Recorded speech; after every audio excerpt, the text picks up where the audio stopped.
This is part two.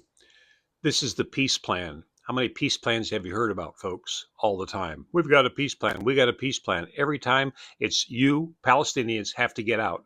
And remember, in the first video, if you didn't watch it, on August 26th, Netanyahu told the Palestinians 2.1 million of you have to go find some other place to live.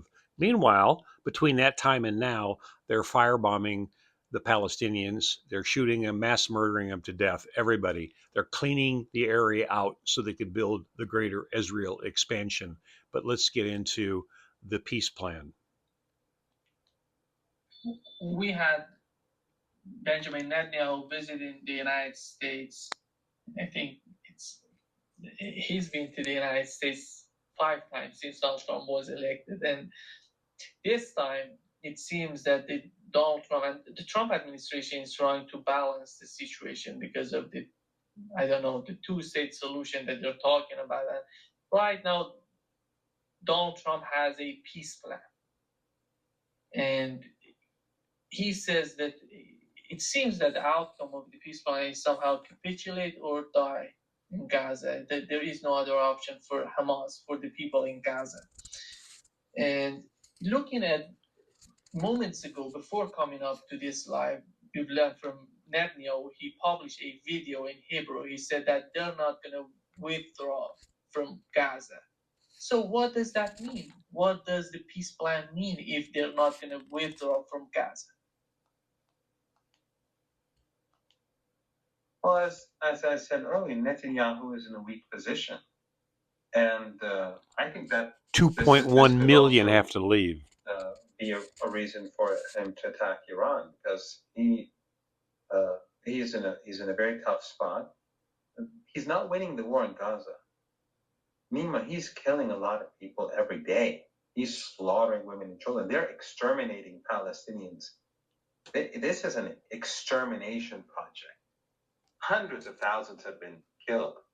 Hundreds of thousands. Remember, many people are under rubble.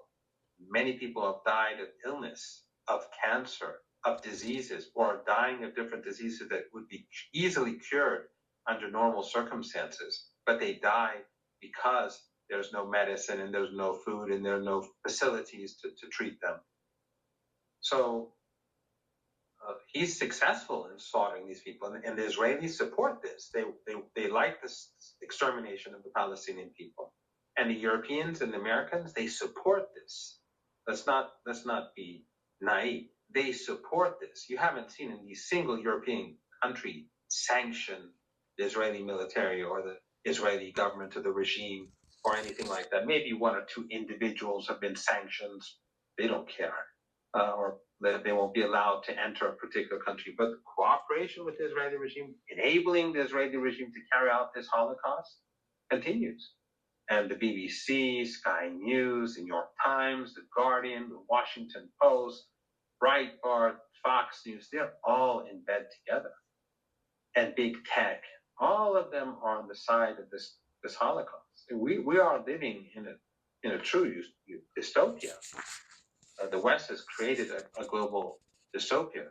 But Netanyahu, despite all that, is in a very difficult situation. The war is not going well. He is not going to be able to take Gaza.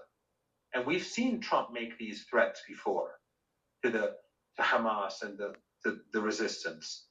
But to no effect, because they know that submission means death. And they know that the United States and the Israeli regime are lying, that Trump is lying, and that Netanyahu is dying.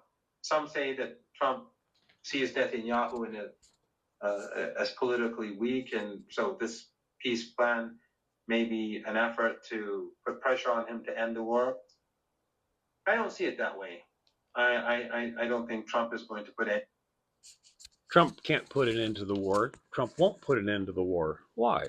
There's over $400 billion been set aside for a long time ago, before this war ever started. Before this war, it wasn't a war, it's a genocide. Before October 7th even started, Netanyahu pulled the trigger. In other words, it's time to do the final chapter of the greater Israel project that was created clear back in 1948.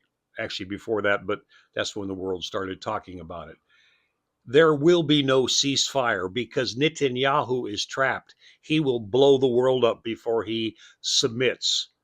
But Trump, he's new in his presidency and he's kind of stuck. He doesn't want to have a world war, but then he does, but then he doesn't. We're dealing with two people, Netanyahu, who has a death cult, and Donald Trump, who is an opportunist, but he's a shapeshifter. One minute he's telling you this, and the next minute he's telling you something else. He's virtually unstable, and his health, that's a whole other issue. Pay attention to his health. I don't think he's going to last long. He's got this weird thing happening with him, and who knows if he'll even make it for 4 years.